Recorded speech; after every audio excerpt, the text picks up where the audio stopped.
Wag naman puro pork sa sisig, ganitong klase naman ang gawin nyo ay grabe, sobrang sarap nito at healthy pa. Kahit marami nga ang makain nyo dito ay okay lang yan, siguradong hindi kayo ma-high blood dito. Kaya naman ituturo ko sa inyo kung paano ito lutuin, sobrang dali lang. Bali meron ako ditong isang buong bangus, binoneless ko na yan para walang tayong magiging problema mamaya.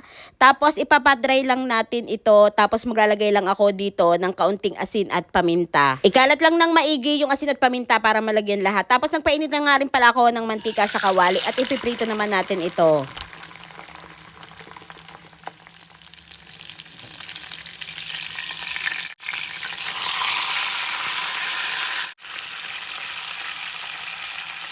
At kapag naluto na, hangoy naman natin ito at palalamigin lang muna. Tapos naman ay hihimayin na natin ito. Mas maganda kapag bibili kayo ng bangus sa palengke ay yung boneless na para hindi na rin kayo mahirapang magtanggal na tinik. Kasi sobrang dami talaga ng tinik ng bangus.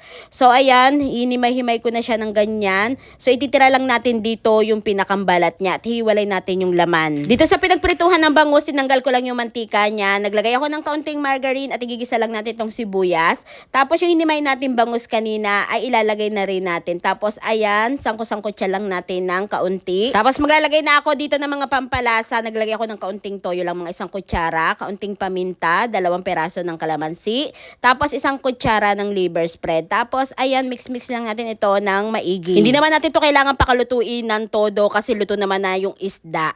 Ngayon, maglalagay naman na tayo dito ng 1 perasong itlog. Syempre, kapag sisig, hindi mawawala ang itlog. Tapos ayan, mix-mix lang uli natin ng maigi. Lutuin lang natin ito siguro ng mga 2 hanggang 3 minuto hanggang sa maluto yung itlog. Tapos isasali na natin dito sa ating pinagbalatan ng bangus kanina. O di ba sobrang dali lang magluto ng bangus sisig. Siguradong kaya nyo rin yan. Kung gusto nyo nga pala maglagay ng mayonnaise, optional lang yun kung gusto nyo maglagay. So ako hindi naman na ako naglagay. Ayan, nagtoppings lang ako ng sili. Hindi ko siya hinalo dun sa ating isda kasi merong himay ayaw ng sili. Tapos ayan, luto na. Siyempre, titikman na natin yung ginawa nating bangus sisig. So, boneless na yung bangus natin, kaya wala nang tinik yan. Grabe, sobrang bango at gutom na talaga ako. Ayan. Siyempre, tikman natin.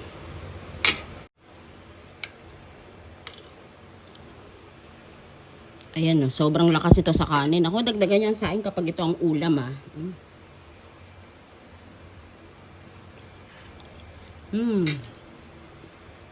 Grabe, ah. Sobrang sarap. Sakto-sakto lang yung alat.